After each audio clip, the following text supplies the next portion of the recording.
បាទសួស្តីមេថ្ងៃនេះមានវីដេអូមួយទៀតហើយតាក់ទងនឹងការផ្លាស់ប្ដូរភាសាមកជារូបវិញចឹងណានេះតាក់ទងវាលោតនឹងអក្សរចិនចាបែបហ្នឹងជាទម្រង់ទី1គឺវាចេញអក្សរចិនចឹងវាពិបាកក្នុងការដែលយើងចូលសារ៉េចូលដោះស្រាយកន្លែងណាមួយចឹងណាពួកអីយើងអ្នកខ្លះក៏គាត់ចេះចិនចឹងទៅគាត់ស្រួលប្រើតែសម្រាប់បងខ្លះឬក៏ជាងខ្លះដូចជាខ្ញុំអញ្ចឹងខ្ញុំអត់ចេះចិនវាពិបាកអញ្ចឹងគឺថាលើទម្រង់ទី1នេះគឺវាចិនដែរចេញជាអក្សរយើងចូលទី2នេះក៏ជាអក្សរហើយយើងចូលទៅកន្លែងកែថ្នេរក៏វាជាអក្សរដែរអញ្ចឹងវាមានការពិបាកវាមិនដូចជារូបភាពយើងងាយស្រួលយល់ងាយស្រួលចុចចូលអញ្ចឹងការផ្លាស់ប្ដូរវាវិញគឺយើងចុចមកអក្សរនេះមកដើម្បីយើងផ្លាស់ប្ដូរទាំង3ហ្នឹងអញ្ចឹងយើងផ្លាស់ប្ដូរម្ដងមួយសិនមកយើងចូលវាមកដើរមកផ្ទាំងទី2ហើយយើងចុចយកអក្សរចិននេះមកនេះអក្សរបែបនេះ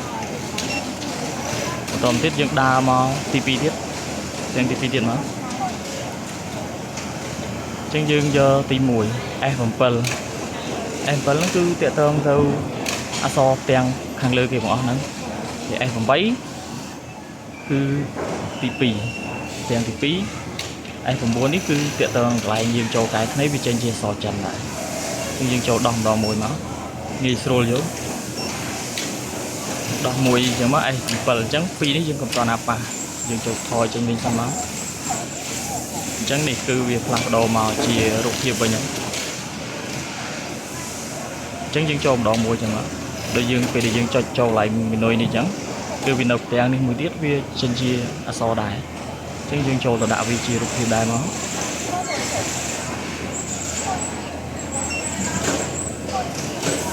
យើងយក F8 នេះមក F8 ហ្នឹងគឺកន្លែងផ្ទាំងទី2មិញហ្នឹង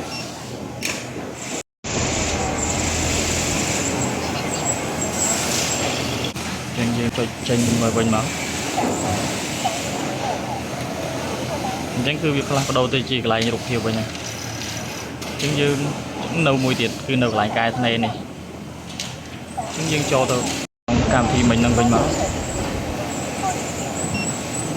យើងដើរមកទី2ចឹងមកយើងយក F9 អញ្ចឹង F9 ហ្នឹងគឺវាតាក់ទងនឹងកន្លែងកែថ្នេរ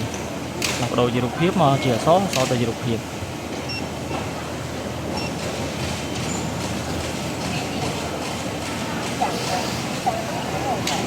យើងចុចចូលមើលអានេះចឹង